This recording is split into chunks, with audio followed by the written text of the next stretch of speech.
Hello, Accelerators. Today on 0 to 100, I am very excited to welcome John Park. He is a compliance and regulation expert in retirement planning. Been in the business for 35 years. Prior to that, he was the compliance administrator for the Big Ten Conference. He also was the assistant athletic director at Arizona State University. Cool guy, cool background, great information that he's going to give us today. He is the president of PGI Self-Directed. They work directly with business owners and entrepreneurs just like you to help them set up their self-directed IRAs and 401ks. Today, we're going to have a singular focus on setting up that self-directed IRA, rules and regulations, how you do it, cash flow, and also, most importantly, checkbook control to make sure that you are guiding where those investments go. For those of you who do not know me, my name is Jared Guy Randolph. I am the founder of BoxFi. We are a business growth solution through payment processing, and I'm excited to share my network I've built over my 25-year entrepreneurial journey to help you grow your business and become more profitable. Ladies and gentlemen, let's accelerate together. John Park, welcome to 0 to 100. We're very happy to have you today. Likewise. Nice to be here with you, Jared. So we're going to have a very interesting conversation about the mythical world of 401ks, IRAs, managing your checkbook, and setting yourself up for success for the long run as an entrepreneur. I want to dive in with something that it actually was probably not until the last 3 or 4 years that I knew anything about, and that was the difference between a self-directed IRA and a traditional IRA. Can you give our audience of entrepreneurs some insight on how each one of them works? Got it. I'm going to start off a little bit differently than what I might normally say, and that is that the IRS doesn't draw any distinction between, in effect, a traditional IRA and a self-directed IRA. It's the industry that kind of separates the difference, but there is a difference. Okay. So what I mean by that is the IRS doesn't sit there and say that you can only invest in these things that Charles Schwab sells. And I'm picking on Chuck there, but they don't tell you that you have to do securities. You are basically able to do a wide range of investments. Now, the problem is when you have your IRA at, Fidelity, Schwab, et cetera, any of the big boys, there's no selfish interest on their part to allow somebody to invest non-traditionally, meaning things outside of the market. So the things I'm talking about is if somebody wanted to buy a rental property to rent out of their retirement plan. The IRS doesn't stipulate, there's rules, of course, that the IRS requires you to follow, but that's not an impermissible asset. If somebody wanted to do a private money lending situation to another third party, the IRS doesn't say that that's impermissible. You can't do that with your IRA at Charles Schwab or Fidelity, either of those two. But the reason I say the IRS doesn't differentiate because they have what's called IRA law. And under the IRA law, an IRA has to be held through a custodian. Same if it's a self-directed IRA. The self-direction is just showing that the person has the ability to direct those investments versus being only given a certain a certain allowable choice of menu items to choose from. Interesting. So let's talk about setting up that self-directed IRA. And if someone were to set up an IRA with a professional like you, what are the steps? We always want our audience to be informed and prepared when they're making these decisions or they're going to get more information. How would they go about it? Yep. So if they were reaching out to PGI, I would have an initial phone call with them to explain the process. Part of my personality is I don't necessarily like to just send them, a massive group of emails. I like to actually talk to somebody, kind of explain how the structure is set up. I think what your listeners should also know, Jared, is what PGI sets up is a checkbook control model. And there's some great benefits associated with that. They typically are going to save money in fees. They're going to not have the frustration of dealing with the custodian. Because what I want your listeners to know is when they establish a self-directed IRA with a custodian that does not permit checkbook control, they're going to end up having frustrations with that custodian because custodians might be really good at being a custodian for their IRA account and following IRS law of what needs to happen, but they're not necessarily a good processor of investment paperwork. And sometimes people can get really frustrated with that. But to get back to your question if somebody is wanting that checkbook control for those reasons I mentioned, Mhm. Then we're creating, we have two different structures. We have an IRA LLC, we have an IRA trust, but it's initially I'd be having a phone call with one of these individuals and they would indicate to me whether they're interested in looking at the LLC structure or the trust structure. And we would just have a conversation about IRS rules, how the flow gets started, et cetera. But I always like to have that initial lead in conversation. And then from there, once we get some information on what they're wanting to do, we get the, various documents sent out for DocuSigns, et cetera. And then we'll set up that client with either that IRA LLC or that IRA trust. But both of those will provide that person checkbook control of those funds. So, if you have a self-directed IRA versus a traditional IRA, you talked about fees. Is there a difference or a standard in each one for the fees that you can expect to pay? Definitely a variety of what various companies in this space charge, for Mm, sure. mhm, But as far as why there's a fee, because it would be very normal for one of your listeners to go, well, I have an IRA at Fidelity right now, and they're not, charging me a fee. Um, why would a self-directed IRA be charging a fee structure? Well, two reasons. One is self-directed custodians do not sell securities. They are only there to fulfill the IRS's requirement that the IRA be held legally through an IRS approved custodian, but they're not there to sell you stocks, bonds, and mutual funds. So explanation number one is a custodian still has to make their money. They have employees, they have a building, and all that other good stuff. mhm, So they have an annual fee. With the checkbook control structure, the custodians only charge an annual fee, and mhm, that's to serve as the custodian. Then on my side, with my company, PGI Self Directed, then we have a fee to set up the structure, whether it's the LLC or the trust, so that I'll use you as the example, Jared. If you mhm, were creating an IRA LLC structure for yourself where you control the checkbook, PGI is actually structuring the documents so that you can legally invest those monies as the manager of the LLC. And then your IRA will be the member of that LLC. But the main visual for right now is we're creating the structure so that mhm. you can legally do it, but we're not involved with selling you investments, making money off your investments. That's totally whatever you choose to do. And with that particular structure, how much can you put into that IRA on an annual basis? Okay, here's where some people get confused, and the IRS doesn't help with the confusion, I guess. Most people will initially fund their self-directed IRA with what the IRS still calls a contribution, but it's really not a contribution in the sense of how we visualize a contribution. So let's say I'm going to use you. I like to use visuals, Jared. So let's use you again. You call me up and you go, "Hey, I want to set up this IRA LLC," and I've understood that there's some limitations on how much I can put in. Right. And I say, well, yeah, as far as new contributions, if you're under the age of 50, which you are, $7,000 for 2024. If you're over the age of 50, $8,000. And Right. now Jared says, oh, I got 300,000 that I wanted to transfer over into this self-directed IRA. Are you telling me I can't do it? Because that's well past either the seven or the $8,000. Right. No, those are rollovers or transfers coming from other retirement plans. So there's, even though the IRS calls everything a contribution, there is a difference between rolling over or transferring funds from another plan into your self-directed IRA on a non-taxable basis versus putting in a new contribution of either seven or $8,000 into your IRA moving forward. Does that make sense? Yes. So I want to make sure that the audience understands this very clearly is that if you want to move your IRA into a self-directed IRA, it is still a contribution, but what it's considered is a rollover or a transfer of funds. So you can do that in a tax-free manner versus it being considered a new contribution, which is limited to up to 7,000 for anyone under 50, anyone over 50 up to 8,000. Yep, you got that exactly right. And I always use the visual when I talk to people is I will say Warren Buffett can have his own self-directed IRA if he really wants to. He could Mm, roll over $10 million from another retirement plan that he's got monies into.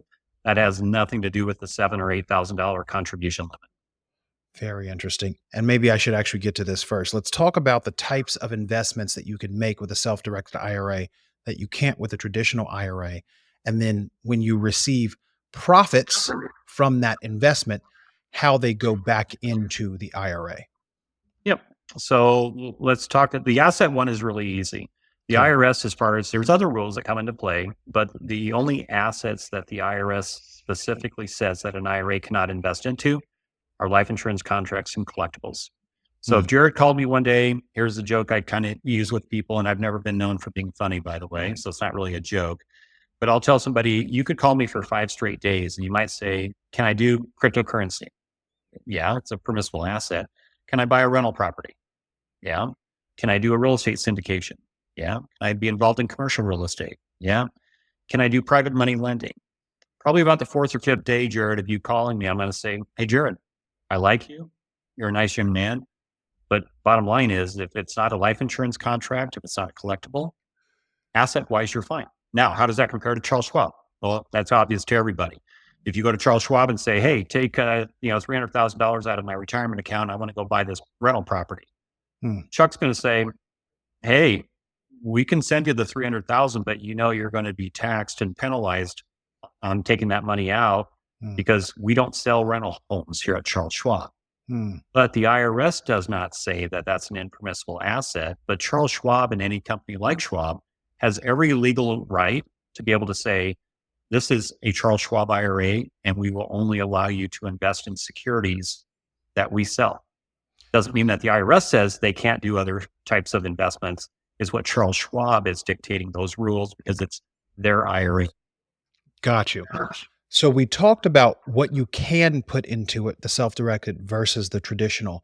We also touched on the management of the money and the contribution that you can potentially do a rollover or a transfer without tax consequence. Let's talk about when you're making an investment out of that IRA. Let's call it, because you like examples, into a real estate syndication. You invest $200,000 into a real estate syndication, and in 3 years it returns your $200,000 plus an additional $200,000. How is that treated? Yeah. So first of all, it would be a non-taxable. Well, I shouldn't say non-taxable. There are ways that an IRA can be taxed. And there is a tax code. I don't know that we want to get into a deep dive right now with it, but there is a tax code. Yeah, there is a tax code just so people can at least hear the terminology called UDFI, which stands for unrelated debt financed income. That could be applicable to doing a real estate syndication from their IRA. But let's just kind of go past that issue for right now. With real estate syndication, we're going to be creating that IRA LLC structure. So if we're doing that for Jared will eventually, those monies are going to come from wherever his funds initially were to the new self-directed custodian into that LLC structure that we're setting up. Jared's going to be the manager of that. So he controls the day-to-day business activities. His IRA is the member or the owner of that LLC. So now Jared goes and says, well, I want to do this real estate syndication and I'm going to put a couple $100,000 into it. Calls me up and says, John, do I have to call you for this? I'm going to say no. Do I have to call the custodian to report this? I'm going to say no. Those IRA funds are now the legal owner of that LLC. That LLC goes out and does the real estate syndication. Any subscription agreement will be titled in the name of the LLC, never the person's IRA. It's going to be at the LLC because, again, it is owned by the IRA. Now the titling is in the LLC. Investment returns come back to the LLC. Rinse and repeat as often as you wish. Now, just to put a follow-up onto that, let's just say Jared did his self-direction for 5 years. He made a killing, but he was just done. He just said, hey, it's been a good ride. I'm done. I want to move these monies back to like a Charles Schwab. Okay. Not a problem. Those monies would go from the LLC bank account, again, owned by the IRA, into his IRA account with the self-directed custodian. That cash could then be transferred back over to an IRA at Charles Schwab in a non-taxable manner. So there's always going to be an exit strategy for people who eventually want an exit strategy. But otherwise, you can pretty much use that IRA LLC structure for any investment that you're doing. And the only other caveat I bring up is the only time I would suggest that somebody strongly consider having more than one IRA LLC structure would be as if they were going to go out and buy 3 rental properties, all from the same IRA account. It'd probably be good across the board, and I'm sure an attorney would agree as well, that each one of those LLCs, we would create 3 LLCs, each owned by the IRA, but each of those LLCs would separately go out and buy its own property. And that is for liability reasons? Liability reasons, bookkeeping reasons. Okay. The list goes on and on. So it's because you need to have the LLC for the checkbook control anyway. The side benefit, so to speak, of that structure is it is a limited liability company, which is going to provide some liability protection to the individual. Excellent. So we touched on a lot of the parameters around structuring it. Are there any other key rules and regulations that you need to look at with the self-directed IRAs? Yeah, we'd probably go in more detail, but let me identify the primary things that people want to stay away from. Okay. First one we talked about was disqualified assets. It's pretty straightforward. The IRS doesn't restrict you from too many things asset wise. Hmm. Then there's a rule called disqualified individuals. Disqualified individuals, I always get the visual of a cross or a horizontal and vertical plane crossing each other. That individual IRA account owner on the vertical plane, that individual IRA account owner, their spouse, if there is one, children below them as bloodline descendants, if there are children, Hmm. and any parents or grandparents to the IRA account owner and their spouse who are bloodline ascendants Hmm. are all considered disqualified individuals to the plan. So what that means in just simple language is the IRS would say under self-dealing rules, none of those individuals can receive a transactional benefit associated with that investment, nor can they provide a transactional benefit. So I rarely get this question, but if somebody said, well, wait, John, if I'm good at investing, my IRA is going to grow and I'm benefiting from that. So you're not even making sense with what you're saying. And I'm going to say, well, everybody obviously understands that, including the IRS. What Hmm. they're basically saying is, let's use you as the example, Jared. If Hmm. you're a realtor and you go out and use your IRA LLC funds to buy a rental property Hmm. and you get a commission, Hmm. I can almost guarantee you your broker's not going to know these rules and they're going to issue you a commission check. Right. But if you ask me, is that permissible? I'd say no, because you're a disqualified person to your own IRA and you cannot materially benefit from that investment. So if So you have a self-directed IRA, you cannot materially benefit from investing in a property or investing in a property that or a project that a family member is running because the IRS does not allow that. correct. Yes. And every situation can have its potential exceptions depending on how something might be structured. But as a general rule that I would want your listeners to know is any of those people I just mentioned as disqualified people, you just want to stay away from doing anything where they're either providing a benefit to your IRA or they're receiving a benefit, including yourself, because it's probably going to be a prohibited transaction.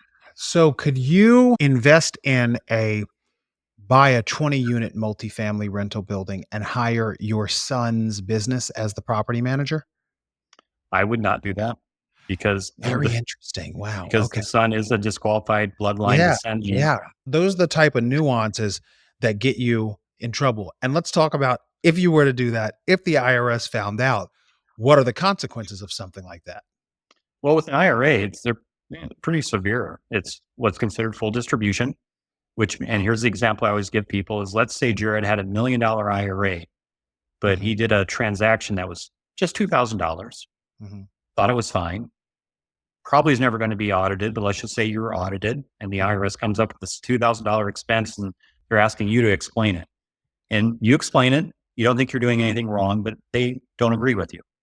And let's just say they're right, because you can always appeal it and go to tax court, but Right. usually they're right about what they're saying. Mhm, So now Jared kind of like pulls out his wallet, so to speak, like, well, hey, gee, like, what do I owe, like tax or penalty? And can I just get this taken care of? And basically what they're going to hear is, oh, you don't have to worry about that. Your IRA's been distributed. And what that means in IRS language is that full $1 million has now been considered taxable. If you're under the age of 59 and a half, you also have penalties. And bottom line is you lose your IRA. So for a $2,000 transaction, if you're not doing something correctly, it could potentially totally disqualify your IRA account. Now, yes, mm, whatever, after you pay the tax and the penalties, whatever you get is your money. mhm. But most people don't want it coming out of the IRA account anyway, let alone having those taxes and penalties by dealing with a prohibited transaction. So just so you know how I deal with my clients is PGI is not the tax firm, not the law firm. We're setting up the structure. But I always tell people I've been in the business for a long time. I do encourage people to visit with me about their transactions. But I will also heavily emphasize to them that before they cut that check or do that wire transfer, you know, it's probably incumbent upon them to review with their tax or legal professional just to make sure they're not violating an IRS prohibited transaction. So So, let's use the example of $1 million that you have in your IRA, and you decide to go out and you need $200,000. Let's not be concerned about what you need it for, but you need $200,000. What is the tax consequence of taking out that $200,000 as a 50-year-old individual? well, as a 50-year-old individual, you're still going to have to pay the taxes associated, unless it's a hardship. Now, there's qualifying hardships where Hmm. somebody can take money out. It's like when you say the person just takes the money out because they need it.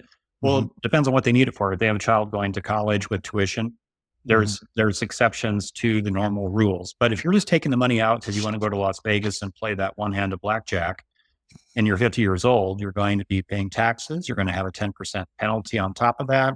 It's Hmm. just probably something that you're not going to be interested in doing unless it was a true hardship. And then I would encourage somebody, well, let's see if you potentially qualify for an exception Hmm. with the hardship provisions. But if there's no hardship provisions, it's tax and penalty. So, give me an example. You talked about potentially, and maybe this was just something you were throwing out there, tuition for a child to go to college. What are maybe two or three hardship provisions where you could potentially take cash out of that IRA? Yeah, there's some exceptions for medical provisions, severe health issue kind of issues. I believe there's a provision for losing employment that you've had. Mhm. College education is one. I'd have to go through the list to kind of see the whole list, but Mhm. usually most people, fortunately, don't have to necessarily do that. But if Mm. they do, they always want to see if there's an exception versus just taking the tax hit and the penalty.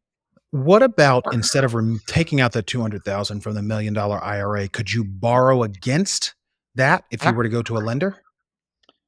When you say go to a lender, Borrow against your IRA. Say you've got $1 million of value in yeah, your IRA. Can you borrow against it?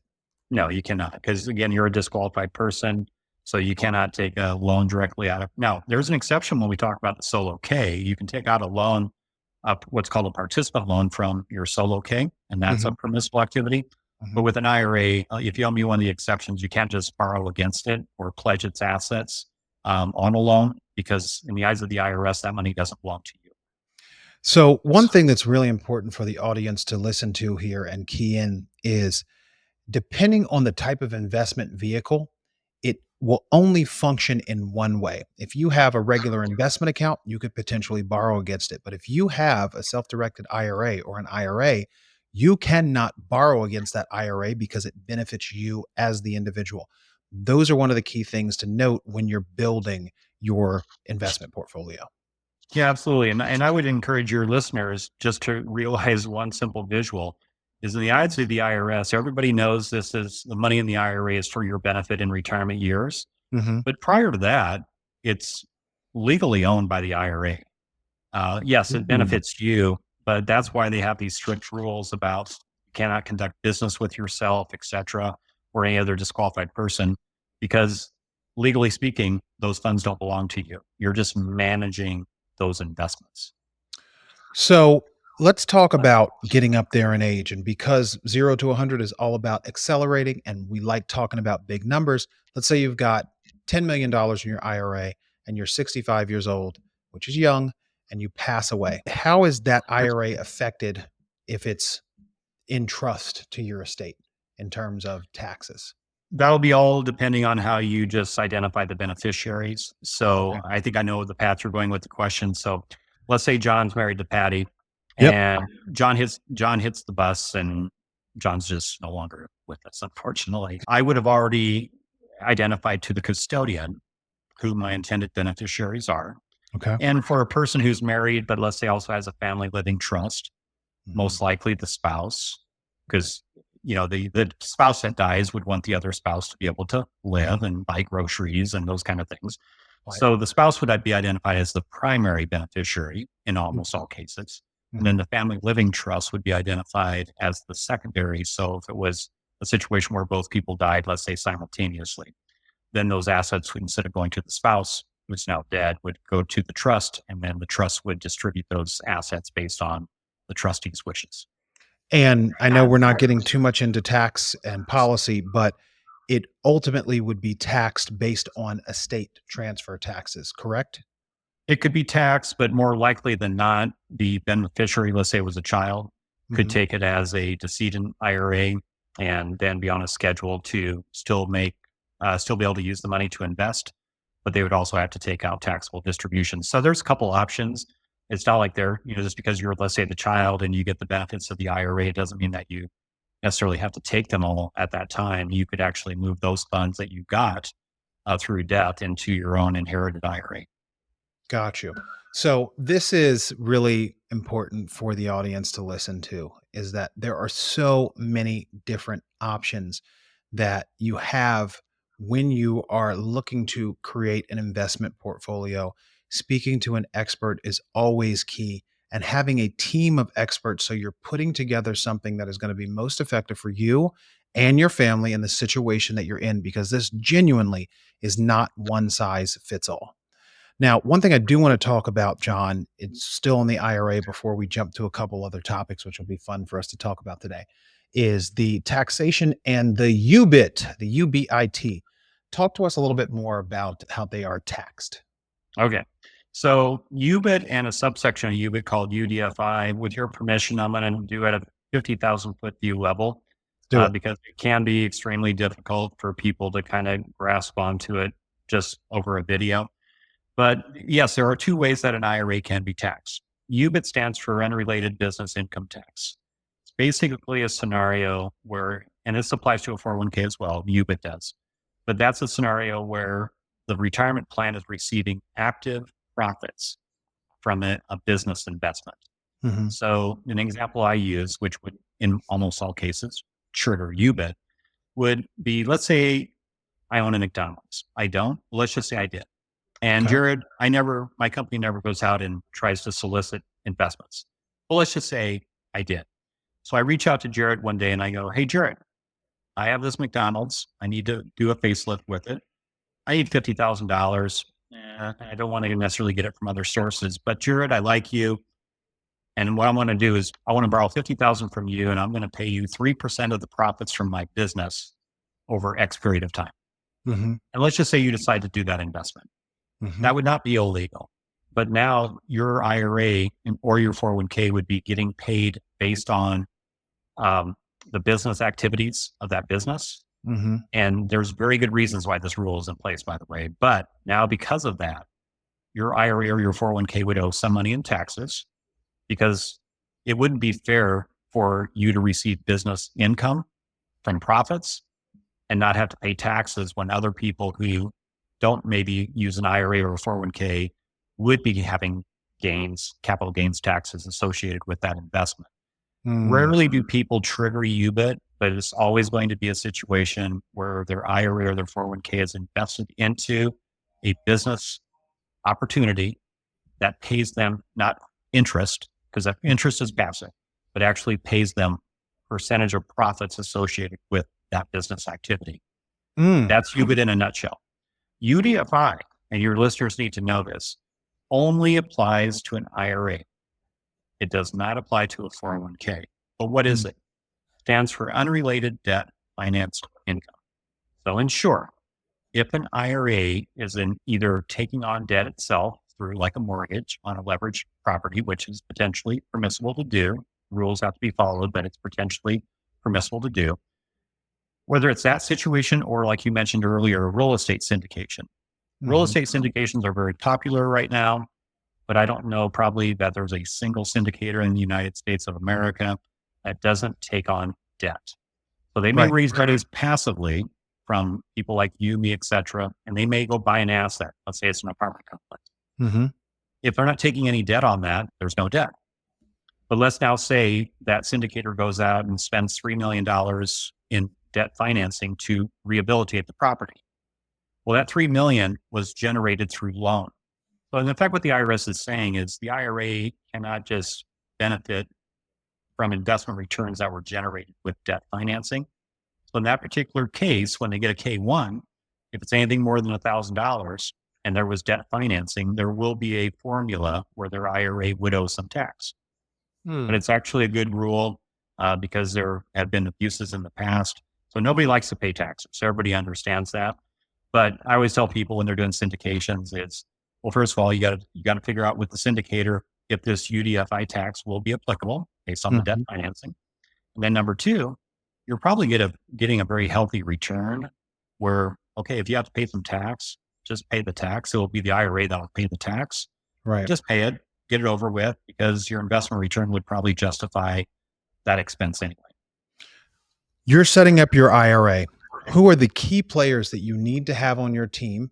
And in particular, a self directed IRA that can help you make sure that you're being compliant, you're following all the rules and regulations, and you don't run into major tax issues or consequences. Yeah, I'm going to use the example of a self-directed IRA with the LLC checkbook control because that's what we're kind of talking about. Okay. So you have to have a custodian. And so companies like PGI, my company, we have relationships with custodians. So it's not like the client has to find their own custodian. We Mhm. have options for them on the custodian side, but you got to have that custodian in play. That's required. That's the law. If you're having a checkbook control, then you would be using the services of a PGI or an ABC or an XYZ to Mhm. set up at either that IRA LLC or the IRA trust structure, which will then permit the custodian to release funds to either that LLC or trust structure Mhm. owned by the IRA. So then Jared can go out and make investments on behalf of either of those two plans. So you would have the custodian, you're going to have like a PGI, which I just call a facilitator company. And then honestly, that's getting it funded. That's getting the structure set up. But now you have a living vehicle of what you're trying to do. So I always tell people is you can always call John and ask questions, but to to say that you don't need to make sure you have a close relationship with your CPA or your attorney would probably be pretty foolish for me to say. Now, realizing that a lot of times people don't want to pay the extra money to consult with a tax professional or an attorney, I get that. But at the end of the day, these are your retirement funds. So if there's any question about what you're doing and you want to make sure the I's are dotted and the T's are crossed from a tax standpoint, yeah, you should probably always visit with a tax or legal professional as well. So, audience, listen very clearly. There's four people that you need on your team if you're going to set up this self directed IRA and do it right. You need your custodian, your facilitator, like a PGI. You're going to need your CPA and a good tax attorney. So, just know that to do it right, these are your retirement funds. Don't play around with them. Make sure you have the right team in place. There is one other thing I want to touch on before we go into our rapid fire section, John. And that is, and you've brought it up, but I'd like for you to define it a little bit more, talk about the advantages as well as the risk of checkbook control. What does that mean? What are the advantages? What are the risks? So whether you're doing a solo carry or a self-directed IRA LLC, in either of those structures, you're going to control the checkbook. Hmm. So the obvious benefit is now someone says, oh, so I control that checkbook. I don't have to get anybody else's approval. Okay, John, yeah, I understand. I got to follow some IRS rules. Those are the obvious benefits. You save money in fees. You save with the frustration factor. A frustration factor meaning Jared has to do a timely investment and he doesn't have checkbook control. He reaches out to his custodian and he says, hey, I have this subscription agreement here. I got to fund it within 4 days. And they go, oh, this is going to take us 2 weeks. Well, that's frustrating for Jared now because he's like, wow, if I had the ability to control the checkbook, I could just write a check or do a wire transfer and be Yes. done in 15 minutes. Or he Yes. might have to wait 2 weeks with the custodian. Hmm. The second part is fees. And this is fair for custodians that don't allow the checkbook control. If they're doing assignments for you and tasks for you, Hmm. it's only natural that their fee structure is going to be higher. So Mhm. what I will honestly tell people is if you went the route of not having a checkbook control, the first year you may save money by not having checkbook control. But starting in year two, for sure by year three, you're actually going to be saving money. The reason being is when you control the checkbook, the custodians charge lower fee structure because Mm. they're not doing the dotting of the I's and the crossing of the T's. Now, finally, what's one of the negatives is that when you control a checkbook, there are still IRS rules you have to follow. I mean, let's make no bones about it. They may not be overly complicated based on what the person is trying to do. Like if somebody says, can I buy a rental property? Yeah, you can buy a rental property. But depending on their strategy and how complicated they might be trying to do something, they always want to have that tax advice. And here's where sometimes people will say, but if I have a custodian structure only, no checkbook control, they're going to make sure I follow all IRS rules. And it's somewhat of a security blanket that's not always going to be there. And what I mean by that is, yes, the custodians are always going to try to do their very best to make when there's no checkbook control. They're going to make sure when they're reviewing that investment paperwork that it doesn't appear to be a prohibited transaction before they sign off on it, wire the funds out, etc. But sometimes people are lulled into the belief that just because they have a custodian supervising that it'll mean that they won't have any prohibited transactions. And I'm going to guarantee you what the custodians are going to say. We do not give tax or legal advice. We follow instructions. So on the one hand, a custodian will try to make sure they do their best. I want to give them the credit for that. But on the other hand, they would even be the first ones to say, if we make a mistake, we're not going to be liable for this because you told us and you directed us to make this investment on behalf of your IRA. So I just kind of tell people, if you feel like you're mature enough to control the checkbook and organized enough not to go buy groceries and pay the mortgage with your retirement funds, you might as well, the prohibited transactions are going to apply to you regardless of whether you're using a custodian or not. Right. That makes sense. So, John, we're going to do something fun. You've given us a lot of information, great context. And the key with this and why it's an important topic is I've had this conversation with many of the business owners that we work with. I've looked at it for myself as well. You need to understand that there's a lot of nuance in setting up your IRA. Next time we'll have you on, John, we're going to talk about 401ks because there's nuance in that as well. The most important thing is you have a general knowledge of what it is, how to do it, and then you make sure you have the right people around you to execute on it. Yep. Let's do the rapid fire section. So, oh boy, quick answers off the cuff. Coffee or tea? Coffee. If there is a zombie apocalypse and you have to leave your house and protect your family, what is your weapon of choice? Oh boy, I don't watch any of those shows, so I'm going to say a club. Okay, awesome. What is your favorite quote or phrase in the business world? Wow, no idea. So I'm going to go with a standby. It is what it is. But that's actually one of the most true quotes there is, because it's like there's no negative, there's no positive. It just is. It is what it is. Yeah. What is one of the top business books you would recommend? You know what? I don't really read business books. And I will tell you, there is a book on self-directed IRAs, since we're on that topic of self-directed IRAs, written by an author by the name of Matt Sorensen.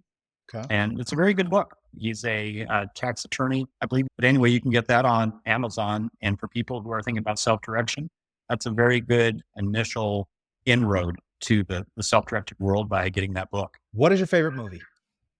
Gosh, if you ask my spouse, it would be like, there's like 200. I'm just going to go with something real quick. I'm going to say something like The Fugitive or In the Line of Fire with Clint Eastwood.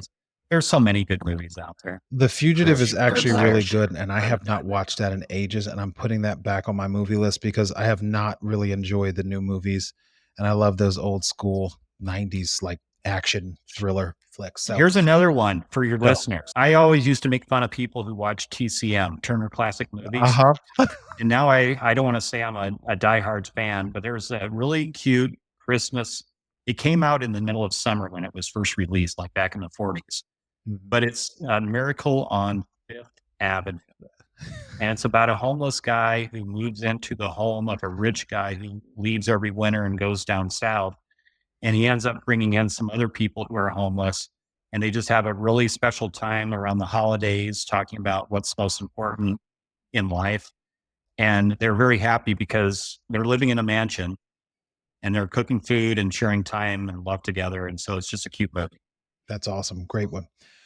If you are a small business owner, you're doing $10 million in sales on an annual basis, and I walk through the front door and I hand you a $300,000 check, What would you advise that business owner do with that 300,000 an investment to 2x their revenue over the next year or two? Now, Jared, I'm not a financial planner I and I don't sell Okay. investments, It's okay. It's okay. You don't have to be. You could say invested in personal coaching.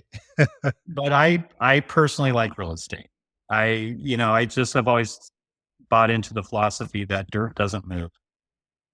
And as the Ooh. world gets more populated, there's just less dirt to go around. But if you own some of that dirt, you know, you own it.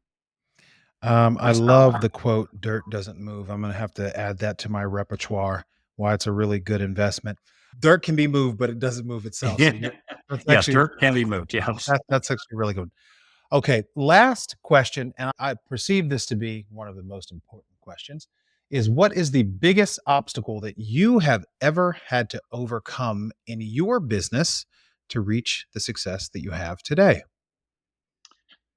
Biggest, really pretty straightforward is just getting started because as we know, most businesses fail.